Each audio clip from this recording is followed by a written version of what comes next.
Morning, folks. It's a late October morning up at the lake, and it's fairly cold, just about zero. And so we've got a fire going in the cabin here, and I thought I would give a bit of an update on the build project that so far has seen very little build.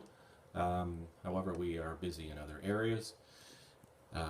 Cart before the horse areas. So we've talked about how we purchased a 1956 QD series Johnson to power our little hydro that we're planning on building, and that is currently undergoing some stripping and refinishing, and has had some ignition parts and carburetor work already done on the motor, and should be a good runner for us, and not a bad size for a first little hydro.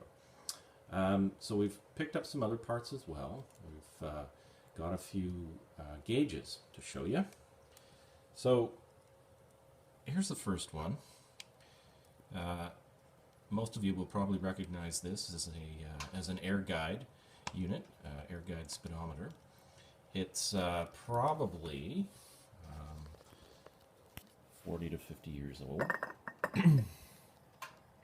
You can see it's somewhat pitted on the bezel. Boy, these things are heavy. They don't make them like this anymore. And this is the unit that I recall being in my parents' boat when I was a kid in the mid to late 60s. So I spent a lot of time watching that needle go around, and I thought it would be kind of cool to have it in our little retro boat as well. The thing is, of course, a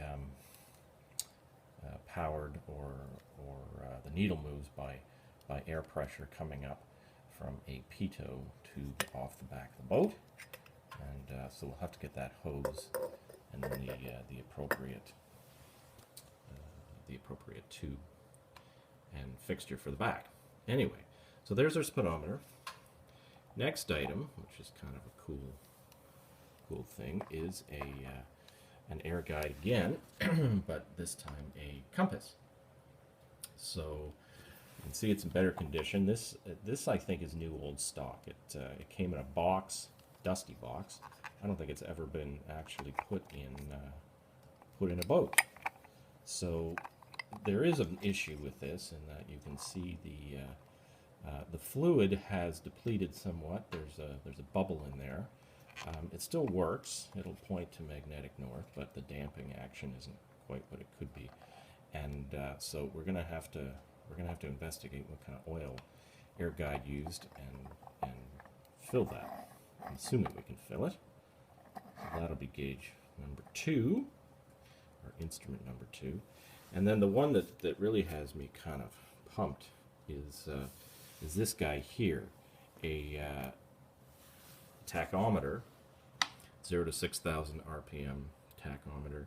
It's the head unit for the model 653, I believe, Airguide tachometer. And so what's good about that is it is designed for a magneto-fired engine, 2-cycle, 2-cylinder. You can see the needle moves there. It's got a nice dampened action.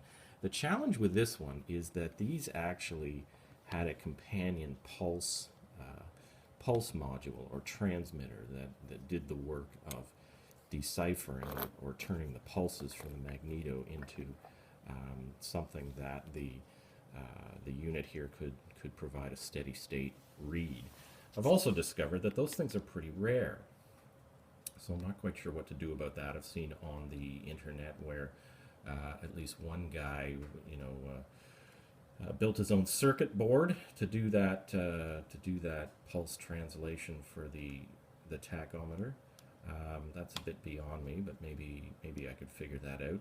The other thing is I've spent a little bit of time lurking on various sites from the put up by the hot rod community, and those are a bunch of inventive guys, and a couple of them have used these tachometers in their hot rods and talk about aftermarket pulse modules that come from Autometer and the like. So it's a little more experimenting work to do on this one, but I really hope I can get it going because I think that's pretty cool.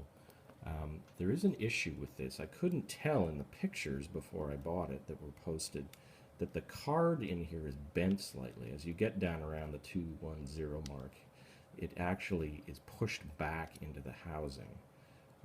And the needle has been bent forward somehow. I don't know what the hell happened to this thing, but I'm hoping maybe I can get it apart and fix that. Like I said, the needle seems to move, doesn't get stuck, but it'd be nice if the face was fixed. Both the tachometer and the compass have internal lights. The speedometer does not.